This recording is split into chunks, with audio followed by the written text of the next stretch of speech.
man, Austin.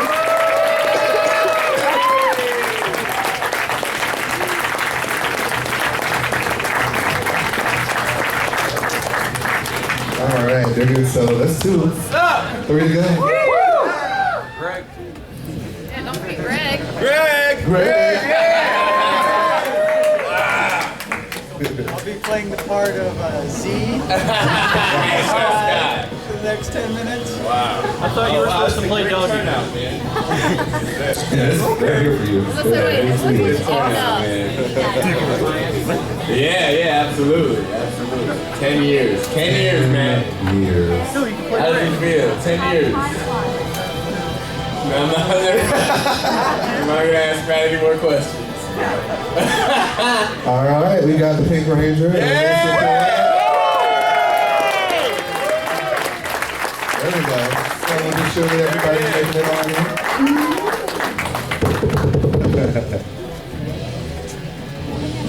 Oh, thank you. All right, just so you guys know who I am. Put that there. Wait, you didn't play Rick?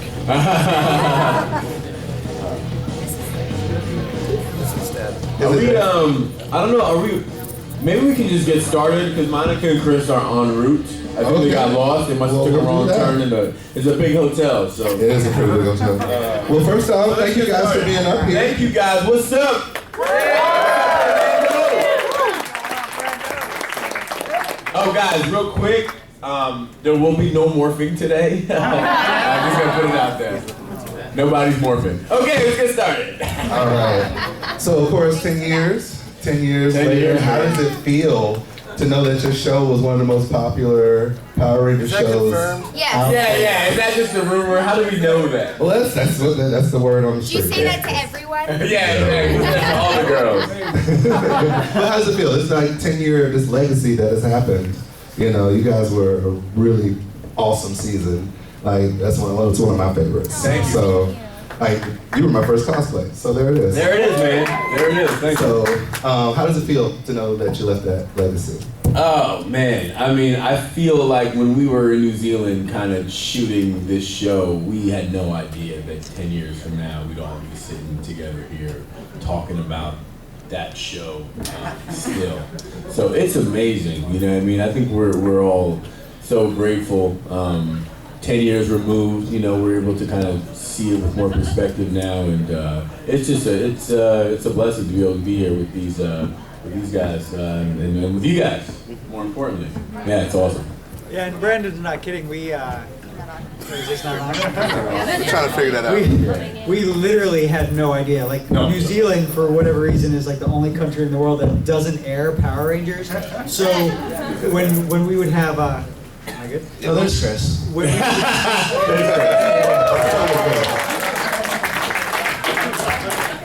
we had time off and stuff, we would. Monica May, everybody! Monica May, everybody!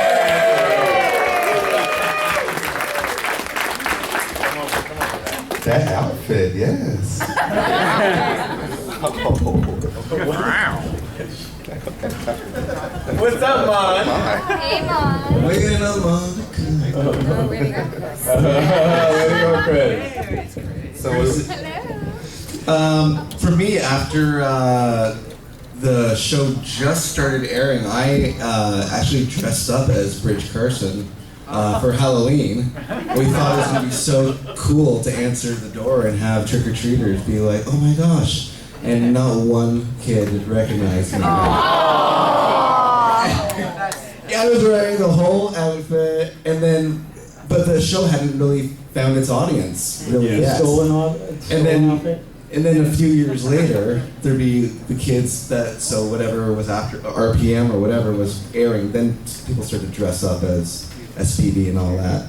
So that was really cool. I was in a Winners one time, looking for some bathroom towels, and these guys that were clearly not shopping for bathroom towels came in my lane and was just like, I know you from somewhere. It's like, yeah, I've done some acting. And I said, no. Buttery. And I was like, that's the legacy of the show. You can be anywhere, anywhere, and something about the show, whether it was something that you were part of or it was part of the whole Power Rangers, legacy. Now we're a part of it. It's pretty cool. Hi, everyone. I just have to say, I come to these conventions for you guys, and we were talking last night, and it's an honor to be a part of the Power Ranger franchise, but I think I would have not been as involved and as excited to be a Power Ranger if it weren't for the fans. Like, you guys keep SPD alive, and you keep it alive on Twitter and social media, and you keep us relevant in why we get to come here and meet all of you and be here, and so it's a pleasure to be here and meet all of you. So thank you guys.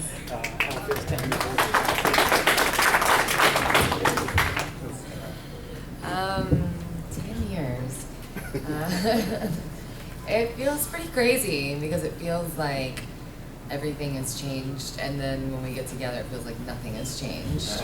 So, but yeah, a lot has happened in 10 years, and I think that our series still really holds up till today, so I think that's like a testament to what we did and what Greg did and just how the show looked and everything. So I'm glad you guys really still enjoy it.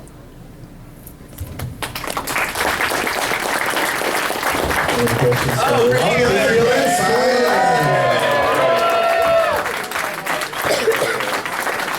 I guess since you're sitting down, I'll let you answer too. We're talking about how does it feel 10 years later, the legacy for you guys. Feels early in the morning. Feels hungover. Chris actually thought this panel was from 2005.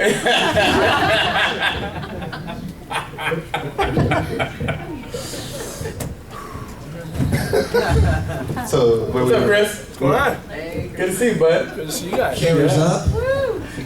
all right, so you guys got to do 2 really awesome team ups during your season. How was filming that with the other different casts? The first team up was great with Dino Thunder. Yeah. That was a lot of fun. Me and Kevin and Jeff are still pretty good friends to this day. There's some people from the cast that we're no longer friends with on that cast as well. That happens. But we had a lot of fun, I think, right? It was fun. It was great. Yeah, we enjoyed them. It's weird though because you get a little bit defensive over your season. Like you get a little bit competitive, so like they kind of come into your world, and there's a little bit of kind of like, Territory. step off. You know what I mean? But it was fun. Anybody else? Yeah, it's like 10 years later, so I don't really care what I talk about anymore. But my biggest beef with the entire SPD thing was the reunion shows, the crossover shows, because I had written the original outlines as that crazy scientist alien finds the gems, and they were the Dino gems, so he used them to clone the Dino Thunder. And Disney was saying, children won't understand cloning, and they'll feel like if they're clones that the characters aren't the real characters, so just do time travel like we always do time travel. And I was like, oh, it's such an easy out. Like, why can't we make this more interesting and make the thing about that they are clones and they won't last forever, and this is like their one chance to, do something in this time period, and then they're gone. And I thought it could have like depth to it, and they were like, no, just like, yeah. So I feel like you guys got cheated a little because we could have brought more to that. But We want to do a lot more with the scripts and make them mature and not just a lot more adults in the situations. yeah, there was weird restrictions like relationships. They were like, no, Disney doesn't do relationships. And then I'm like, really? Because like all your other shows are just about 12-year-olds hooking up. You know? I'm like, I have like, mature actors that can really add some depth and like teach kids and make it entertaining for everyone else about like how to interact with each other. And if you remember in the beginnings, part 1 and 2, when Z is introduced to the rest of the group as when Krueger brings her in there, her and Bridge have a little like Chemistry. moment, yeah, and which I think is where, Matt has it in his head that they're hooking up and writing weird fan fiction about threesomes, but we were never allowed to follow through with that because of these weird rules, so. I think your question hits a little bit of a sore spot too because we never were brought back Yeah. to do a reunion show. And so we welcomed Dino Thunder with open arms and had a great time, and we were so excited to go back and do our reunion, and then Disney X'd it. But in their defense, they did send us to Disney World. Yeah, they for a did. visit, which was awesome. So, For the 50th anniversary. yeah, that was, and that, I think that was kind of like our, Makeup. for no reunion episode. Yeah. It is true though, and like mid-season when we realized like, oh, this is gonna end, and we're all going home back to our different places. It was like almost a daily conversation of like, when we come back for the reunion, it's gonna be so much fun. And then, that was kind of a blow. Yeah, that was kind of a bummer. Next All right, right here, Are we actually. taking questions from the audience now? Okay. Yeah. All right. I just want to say it's really cool to see you guys together. SPD was amazing, and I brought you guys some, man. So what? Ranger Keys. Oh, Randy Keys. Yeah, that's what's up, man. Thank you. That's so you can get back in your hotel room. That's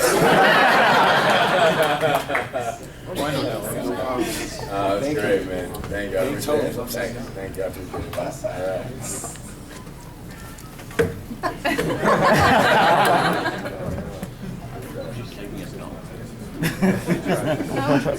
All right. Okay, next. Okay, here we go. Got a question. Okay. So, one of the things I loved about your series was that theoretically there could be a female Red Ranger. Like you had the evil alpha leader, A-Squad, Red Ranger. right? By the time that crossover event, you were the leader of the SPD Rangers.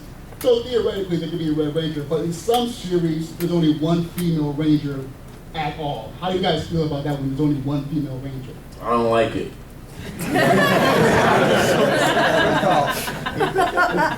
He was no fun. Yes.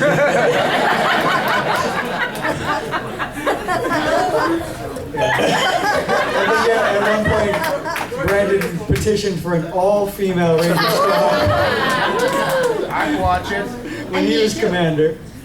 It's 2015, and I don't see why there couldn't be a cast of all female Rangers. Yeah. I know, right? I don't think gender should have anything to do with the color of the leadership. That's my personal opinion. Women are just as powerful, if not more. So. It's not. Whoa. Why gotta be more? We're equally powerful. Thank How you. about that? All right, right here.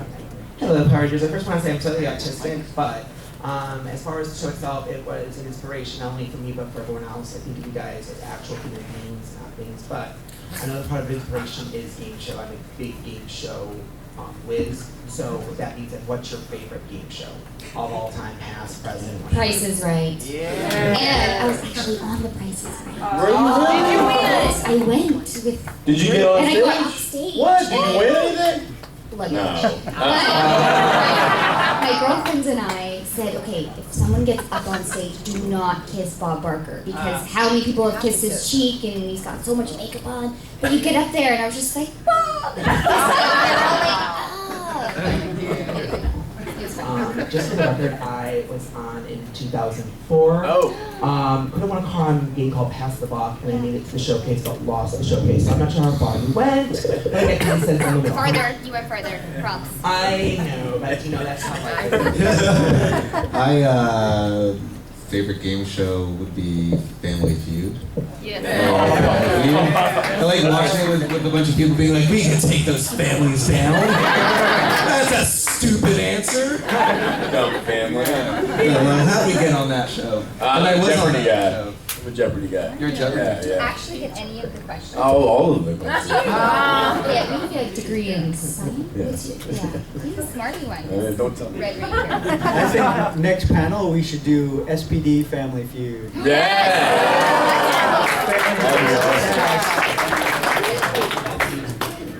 Greg, you've made all my dreams come true. I was actually going to suggest that, and I would be more than happy to host. Oh, okay.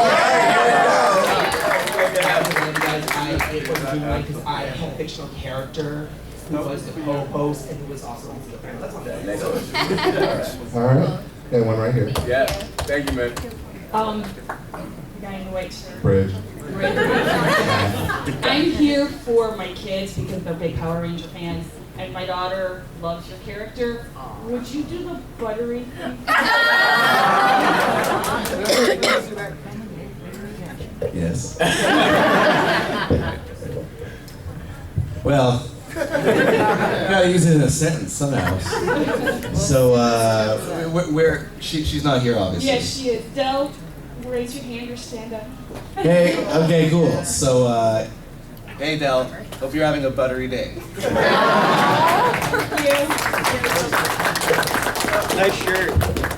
Thank you. Yours is good also. I should have just had her come to me. This is running on. I know, right? Have a lineup, man.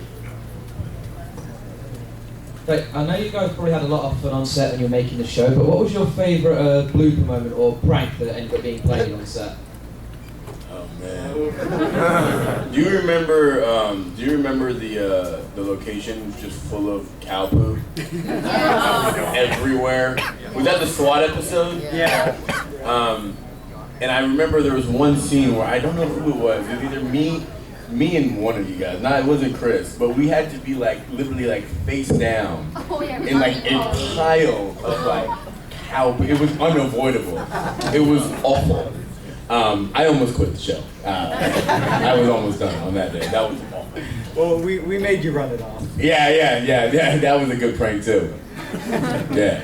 When Brandon has to run up the dune, The sand dune. We only needed him to run like 20 feet to get the shot. But he was like going for it, and it was like so hard. We're all just like watching. He like ran up the hill for like 20 minutes. Nobody yelled cut, so I just keep going, right? Until you yell cut. I think not a ton of bloopers. We just had a good time on set. Oh yeah, Doggy Krueger. There's a lot of stuff that happened with Doggy Krueger because he had a bunch of different electronic heads, and John couldn't see really through all of them. And there'd be a bunch of times a really serious scene would happen. There's some sort of report, something's going on, and he just had some big soliloquy, and then he'd turn and just smash into a wall. He turned to exit, and we'd be like, "Go Rangers!" And yeah, that was fun as well. We used to take each other's cell phones and then turn the silent button off and then phone the phone during the scene. So the phone would go off while we were filming, and then that person would have to buy a slab of beer at the end of the day. Right here. Hi, my name is Evan. This is for Greg, and then I'd like you guys' opinion as well. So we talked about how it's 10 years afterwards, which makes it 2015, and the fandom, and you guys know that your season is supposed to be set in 2025, so 10 years from now. So my question is primarily for Greg. One, when are the aliens coming? And two, how are you going to get the season, like 10 years from now, how are they going to get to the Rangers?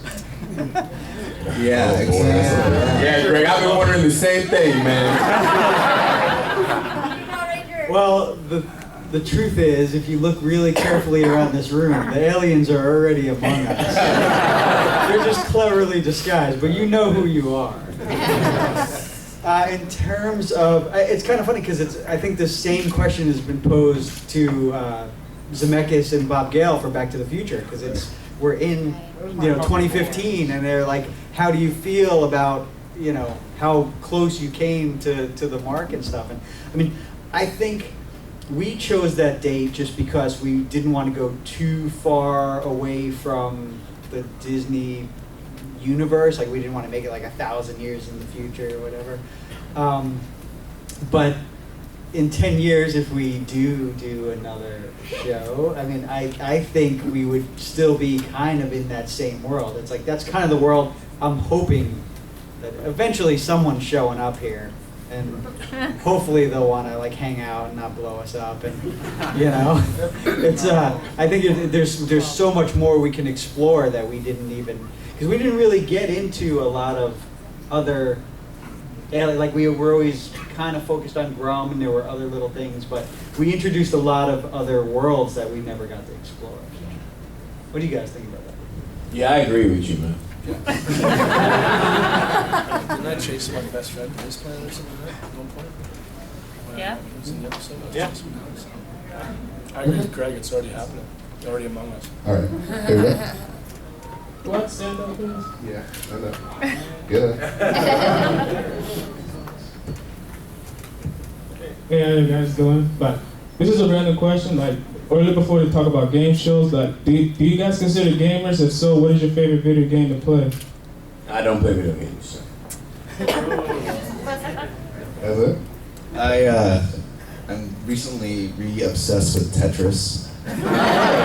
Playing hardcore, getting into it. I got a big score if you want to take me on. 35,000. I haven't played video games in years, but Nintendo 64, Mario Kart, that was like my jam as a child. I still have the consoles, I don't know if they work, but... Nope, I've never played video games. But my husband plays a lot of video games, so I feel like like, you know, he has like the thing and he's talking to people in the place, you know, like they have a team and it's like serious stuff. So, big ups to all you video game people. I didn't play video games until recently. I was at a buddy's stag and I won an Xbox One. And then I was like, oh, you can actually just buy games offline. And tonight I play FIFA, Madden, Tiger Woods, any kind of game that's related to a sport, really. Some shooting games.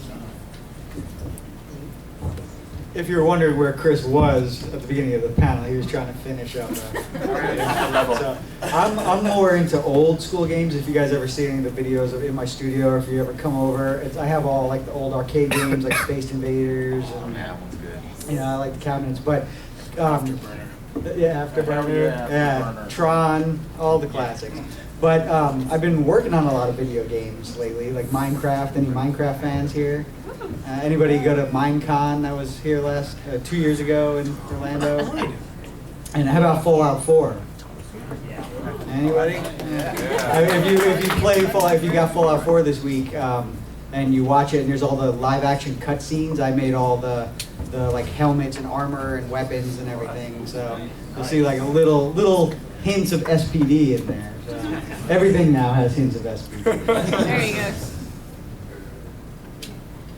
So I've heard from other previous actors on Power Rangers that they've borrowed things from set and never really given them back. I'm wondering, have you ever borrowed anything from set and never given it back? We just stole shit.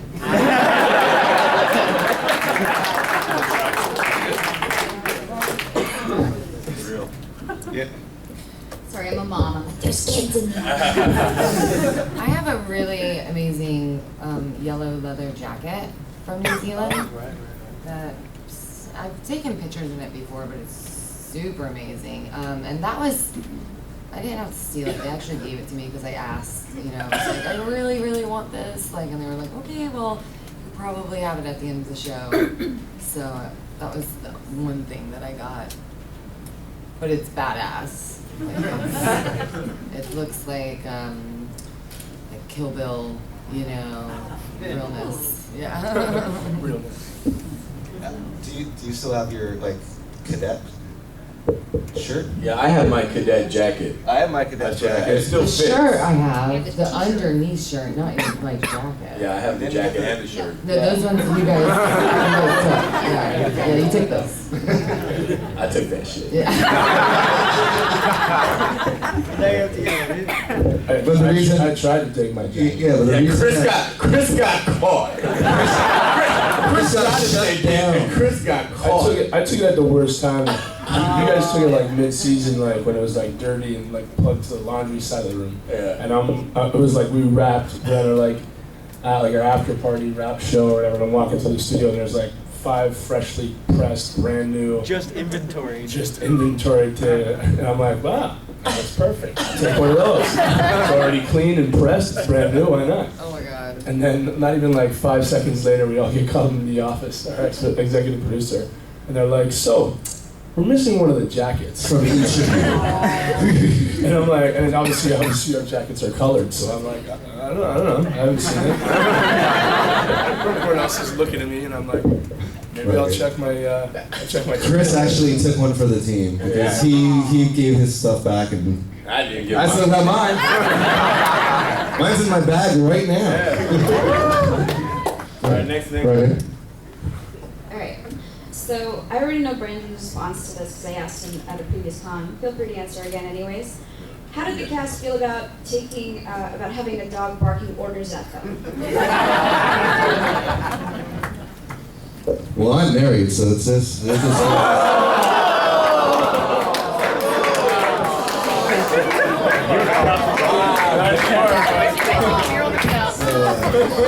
may never see Matt Austin again after this. You on the couch? Hey, it's a buttery couch. We literally, to answer your question, couldn't get through a take without bursting into pure laughter, like from the gut, crying laughter the first week. Especially because John was still learning how to move in his suit. So, there'd be lines where he would have to be so serious and Rangers, but he would literally touch your nose and bonk your face, and it was, yeah. Or you'd go to point and hit you in the head. Yeah. Dude, I'm right here. It was amazing, but honestly, John did such a good job that by week 3, he was Doggy Krueger, and he was our commander. We took him very serious, and kudos to him for just what he went through in that suit and in that mechanical head. So we had a lot of respect for him. He almost died in the head. Yeah. He almost died. Greg, what happened there, Greg? Greg, was there something that you didn't do properly? Greg made Doggy Krueger, by the way, if anyone doesn't know that. He actually made The almost dying thing, that's a 10-year yarn that's growing. It was a scary moment, but I don't think he was gonna die. He almost got decapitated. By the helicopter? No, basically, we built the head. It's all animatronic head, and we did it in LA. And our whole power system is different here, and we didn't account for when we went to New Zealand that we knew we were using the same voltage batteries, but for whatever reason, when we used the higher voltage to charge them, the batteries just got super hot, and when they were plugged in on the first day of shooting, he set on fire. So it was a very difficult position, because usually on a film set there's all these different people, and there's a phrase, I can't say it now, that, Allie yelled at me, but it's poop rolls downhill, you know what I mean? So it's if a actor is in an animatronic head that sets on fire, the director would turn to the effects guy, and he would turn to, the prop guy, but I was all those guys. So there's an actor on fire, and everyone's like, who did this? Greg, fix this. And I'm like, well, I did it, and I have to fix it, but it was so weird to have to be doing all the things at the same time. But the battery basically burst into flame, and it filled the head with smoke, so I'd go action, and they start moving him for the first time. It was literally the first shot of Doggy Krueger. He turns in the chair to go, Rangers, and everyone's like, whoa, it's a dog. And he turns, and it's smoke. So you guys almost didn't get Doggy Krueger because, of course, in Disney fashion, they shut everything down, and they're like, what are we going to do about this? And I'm like, well, I need time to fix it. And they're like, you don't have time, you have to direct the next shot. And they're like, how about we just don't do the animatronic head? Maybe it'll just be John Toohey. Maybe we'll do some makeup really quick. And I had to spend 20 minutes to talk everybody down and be like, don't worry about it, we'll fix it. What we ended up doing was I shot all of their coverage, and they just talked to John without the head. And then a couple weeks later, when we were caught up on the filming, I went back and shot the scenes, and they were in such a panic that I was gonna it wasn't gonna work, but it worked. And then after that, we dialed it in that night, and then for the rest of the year, he was fine. No more head fires. Yeah. But you want to talk about panic? It's Yeah, you almost killed the guy. Here you go, here. First of all, SPD is my all-time favorite season, and I love you guys. My question is, what was your favorite episode of film? I liked the beginnings for me. Yeah. I think it was more of like a personal experience, meeting everyone, beginnings 1 and 2, and it was very CSI. And, I mean, I guess you were in beginnings. Well, like as much as a ranger. Sorry, Brendan. No, but we were all still on set together, so I think that stands out in my mind. And Greg, didn't you direct those in, right? Yeah. Those episodes, yeah. Does everyone know who Greg is? Okay, just making What are you, sure. man? What are you Did doing you introduce here? yourself? I can't. Wait, is this the SPD panel? I didn't know because he did a lot of things on SPD, so I just want to make sure you understood. Yeah, I think shooting beginnings was the most fun. Yeah. SWAT. You like SWAT? SWAT. I hated SWAT. I mean, especially the location where we shot SWAT. It was like those sand dunes. And then after we finished filming, there was that lake at the bottom we all jumped into. Oh yeah. That was fun. That was fun. SWAT. Mon? I kind of agree with Chris. Yeah. Like it was really fun. It felt like an action movie, you know, where I'm totally being part of. Just felt a little different, the style that we did and everything. So. We had that massive honey wagon. Yeah, and then to have John too as the monkey. Yeah, that was really cool. awesome. Okay, SWAT. What was his name? Silverback? Silverback. Yeah. No, that was the episode where we had to relearn how to be a team, guys. So it was a real moving, two-parter where we all really reconnected. And inspiration. The family episode was SWAT. Personal episode, Reflections Part 2, and I got to be the Red Ranger. Heroes come in all colors. I think Jack and Sky share this beautiful moment of taking the morphin from each other. In slow motion, this one's for your dad. All right, next. That's so funny because that ties into what he's about to ask. Okay. Hello, I want to say it's a real honor to meet you guys, and I want to thank you very much for all your hard work that y'all have done. Thank you. And my question is mainly directed at the Green Ranger. I hope I don't lose anybody for asking this, but if you remember in Operation Overdrive when they lost their powers, you showed up as the Red Ranger. Yeah. So hopefully, if y'all do come back, I just want to ask you, how did that make you feel to be promoted up twice? Freaking awesome. Yeah, I gotta say. No one's happy. The whole time we're like, colors don't matter. And then I zip that on and I was like, I can get used to this. That's all thanks to Sky, because Sky gave up red and became commander, and then let Bridge become red. Alright, no one knows what happened to you guys. Does anybody know what happens to our colors? You guys actually chose to stay the same. We chose. That would be good fashion of us. Okay. But yeah, it was also cool because, and this is Chris Violette, SPD CEO. This is and during the course of shooting, we did 40 episodes when 38 that we shot. More and more and more, everyone started to yell at Bridge all the time. Everyone would be here, he'd be like, and someone would be like, Bridge! Bridge!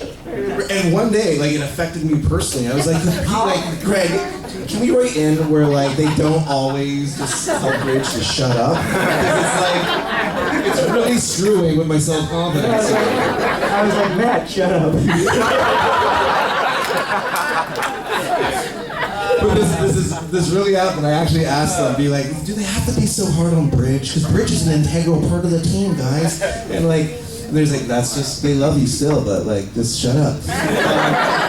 So being the Red Ranger and being in charge, that felt good. So hey. Although if I was doing episodes where you would still go on the tangents and the team would still be like, Bridge. Because I think your mind could never not operate. But it's because it operates like that it goes outside the box and solves problems nobody else could. So I go outside of the box. Yes. Wearing high heels. Wrap your head around that. All right, next. I just wanted to ask a question. Did you guys watch any of the Japanese footage with Doggy Krueger in preparation for the roles? We got showed it a little at bit the very beginning. At the very beginning. And They showed us that. Remember when there was the Pink Ranger in the bathtub? Yeah. That's what I remember. Yeah, I think we watched it mostly because, you know, I really wanted to take the show seriously, like not like be pretentious about it, but I wanted it to be like feel real.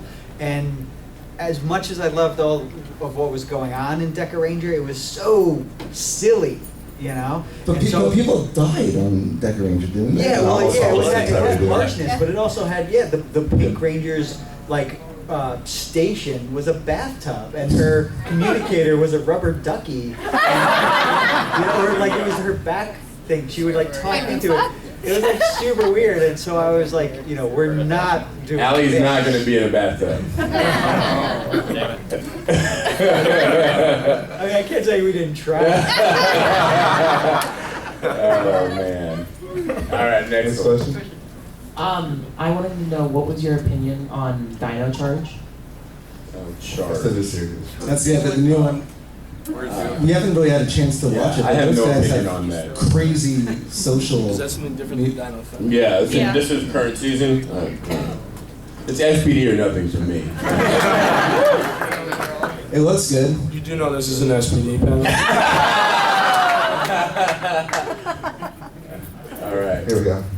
All right. I have a question for Rich.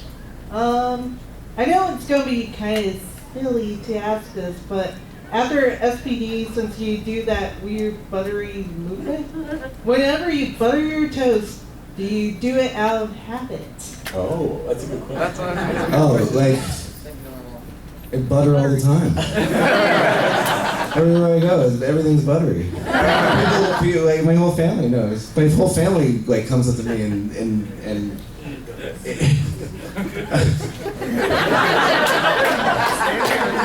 dude, it reminds me of. Do you guys watch Full House? Yeah. And you know his beaver. You guys, it's like, is it made out of what? And that was his catchphrase. Yeah. Whenever anything has a total sentence you can finish with butter, my whole family is like, yeah. How was the day, Matt? Was it buttery? Yeah, it really did work. It did catch, because I find myself, even when you're saying it, I'm going like, and a bunch of the people at Barnyard Effects, like everyone does it. It's like it just really stuck. Like, I directed a couple episodes of a show called Mud Pit that Bruce produced, and he worked into one of the scenes. A whole explanation of a guy talking about the origins of buttery, and as a way to de-stress. He was like, okay, when you're stressed, you get a piece of toast, you slather it with butter until it's nice and buttery, and then you take a bite. And so that is in the episode that I directed. So there's a little thing out there. It's fun. I got it. I have a question for Mr. Greg. Why was the Time Force red suit used for Sky's dad? Was that really Wes, or was that like his successor or something? Nah, they screwed up. Everybody wants to know. Nobody will notice. I know. I feel so bad. I wish, someday we should all sit down and figure out like a timeline and an explanation, but because it's such a disappointing answer. But it was like we wanted to still keep within the Power Ranger uniform or universe. We didn't have the money to redesign something. We had access to all these older things, so we just picked that one. But there was no. We didn't think that you guys would go so deep into it. Whatever you think it is, that is what it is. Yeah, exactly. Don't underestimate these fans. We're crazy. You dig till you hit Jason bottom. Fox, my Hey guys, what's up? Seriously, one of the best seasons I've ever watched. Going into this, so thanks for that. Thank you. And I, being one of the only seasons that had a lot of color changes, what would you have if you could choose your own color? If you could choose your own color, what would it truly be? Oh, it'd be red. I mean, I'm not joining the team if it's not red, man. I'm out. Yeah, red or bust. I'm still under contract to wear blue. So, anytime I'm at a convention, I'm wearing blue. I would if they had said you could be whatever color you wanted, I would have picked green from the beginning. Aww. Let's be honest, I'm pink. But I wouldn't change my color, but maybe the role, like the leadership. Why is red allowed to be the leader? Trying to take Brandon out. Yeah, I don't like that. I don't like this. Sid and Sky eventually, you know. I would have kept my color too. Yeah. I think all of our colors are pretty right for us. Yeah, I think they cast it well. Greg. I would have definitely had a better car. Well, you should have had a motorcycle. If anyone should have had a motorcycle, it should have been Z. Totally, with my leather jacket. Yeah. So, But they were straight out. They were straight out. Girls don't ride motorcycles. Yeah. I was like, Really? wow. Welcome to like the 60s. We had like a Jeep. Remember, we had to share a Jeep. To go back and look The at Jeep was cool, but we should have a, you know. I had to share your Jeep too. You were like in the back. You were in the back. You guys get the Jeep. These guys are. Yeah. You guys You using shit. and Matt got like some super souped up motorbikes after a while, didn't you? There was like the green Battleizer or something bike. That's true. For Hanukkah, I got. Because I strictly remember Scott going, "What's the deal with my bike? Yeah. Why did I get it souped up?" You had a cop like a standard cop bike. Yeah. All right, thanks, man. I appreciate it. I just want to say it is his birthday this week. Oh, happy birthday! Andrew.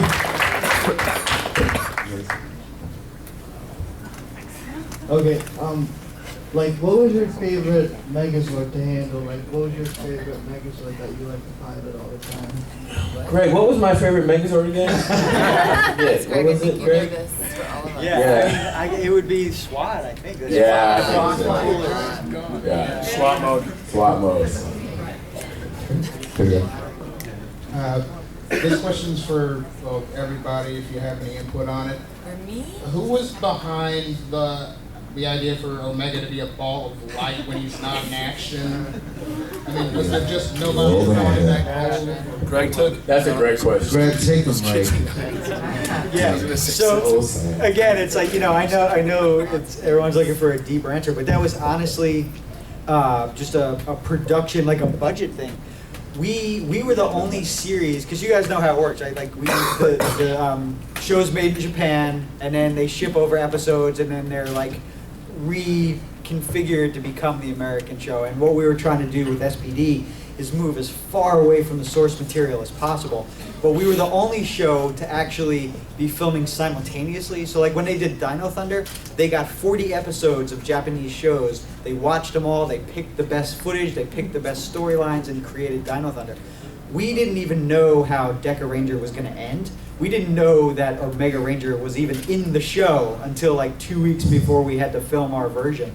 And Disney was like, no more Rangers, like no more actors.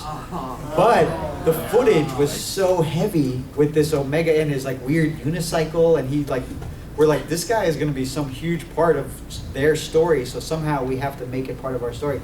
So the idea came up, like, what if he traveled from the future but couldn't be in human form? It was kind of inspired by, do you guys remember the Cocoon, the movie Cocoon? Yeah, it's kind of like Cocoon. We thought it would be all right. I apologize. It's like, way back. Yes, I remember. But that's why I was like that. It was like because there was literally no money for another actor. But why did it have to be Sam?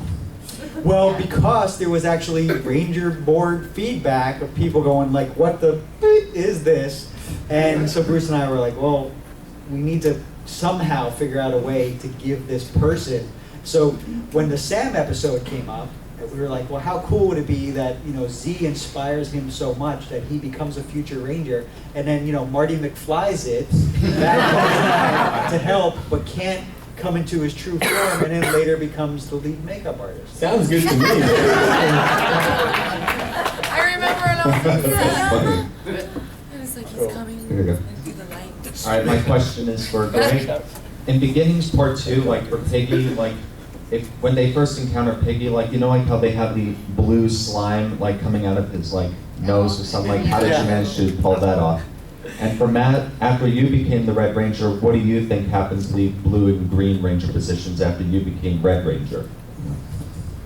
Well, the Mind slide. blown. And I'm trying to figure out the correlation, the connection. I think there's just two questions. So But the piggy had tubing that ran up over his head and came out, and then there was a bag of ooze that someone was in the garbage bin with him, and then when I said action, they would squeeze it and it would come out.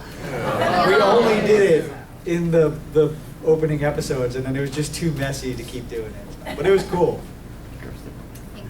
And gross. Okay, so now that I'm now in the future, I'm Red. Jack is with Allie. Sky is the commander. She's Shadow Ranger. Krueger is Birdie. So that leaves these guys. They're still pink and yellow because if they don't. So where's green? So green. So Boom is probably green. And maybe Sophie. There you go. Sophie. She wanted it. Yeah, Sophie would get on that. But yeah. Good question. I'm good with that answer. We're just like Maybe you'll find out when we film some kind of reunion special. We were talking about filming a reunion last night. There we go. My question is, if each of you could talk to your characters, what would you tell them?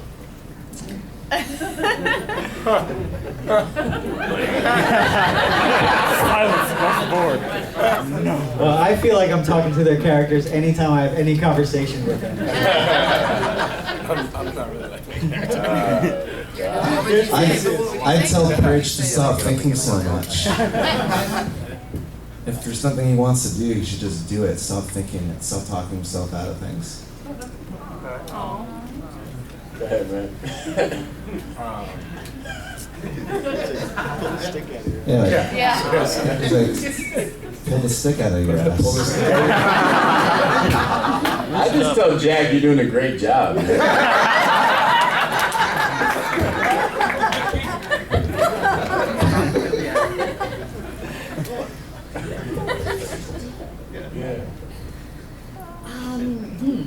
I think I would say maybe nails grow back, and it's more about the work you do on the inside. It sounds so cheesy, but I think I appreciated Sid's girliness and desire to upkeep her personal appearance, but I think maybe that's not the sole focus in life.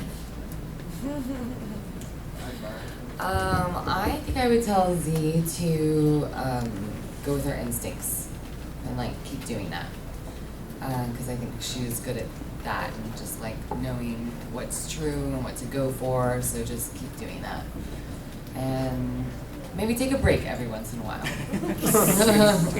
You know, and just like get away, take a little vacation, do something like that. Clean your room. Yeah. Go. Cool. Sky Heroes coming out colors. Yeah. Next one. If Bridge did talk to Bridge, if I did talk to Bridge, it would just be an unending conversation. Like one of them would be like, I gotta go, man. And we're like, yeah, you should go, and then it turns into another 10 minutes. This is a you question, Bridge. Oh, here we go. Would you guys rather have sausage links with fingers or sweat mayonnaise? Meanwhile, Matt, how many times have you been asked that? wait, what? Slow it down. I'm familiar with the question. It was episode 13. Oh, geez. No, it was, would you rather have sausage links for fingers or sweat mayonnaise? I believe in that episode you come in and you're like, guys, stand up, we have to be on patrol. I'm in the gym, what are you guys doing? I would, I don't know, I usually I really like mayonnaise. I'd like to sweat mayonnaise. Just as long as I have toast, tomatoes, and some bacon. I'm good. I don't know if I had sausage links for fingers. I'd eat my fingers. I'd be eating my fingers. All right, next one. Were there any episodes that you can relate to from a personal standpoint that really hit close to home, you know, with anything that you've been through prior to being on the show or after being on the show, with any good, you know, episodes that really hit here? You know, I think the entire show kind of, I don't know, you guys did such a great job in casting the show. Like, there were very much like elements in each of us that were reflected in the characters. So much so that like, I felt like over time, like even like our personal dynamic together started to resemble like, you know, the show's dynamic. So, so for me, like the entire journey kind of, you know, could be used for like a metaphor of our shooting it, you know what I mean, in our personal lives. So yeah, like everything kind of, you know, there was something you could take from every episode, I think, that was relevant to real life, yeah.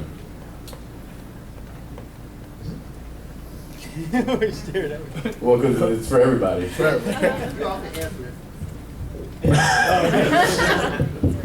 Yeah, I mean, I guess that was the core behind writing it, was trying to relate real things. I mean, you know, my beef, I know it's like troubled water, but with previous seasons, it was always like kids like running through the woods or something, and they like fall in a hole and find magic rocks, and suddenly like, we're the most powerful people in the world. And what I wanted to do was make a show about a group of people that had to earn it. They had to earn the right, because I think that's what real life is. We could all be whatever we want to be, but we have to work for it and earn it.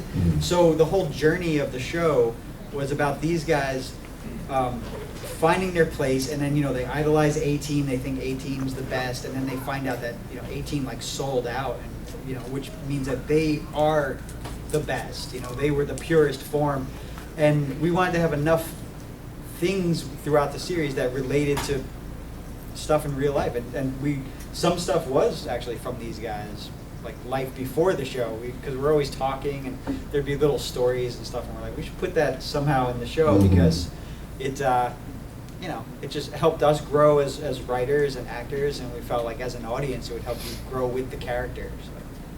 Yeah. Cool.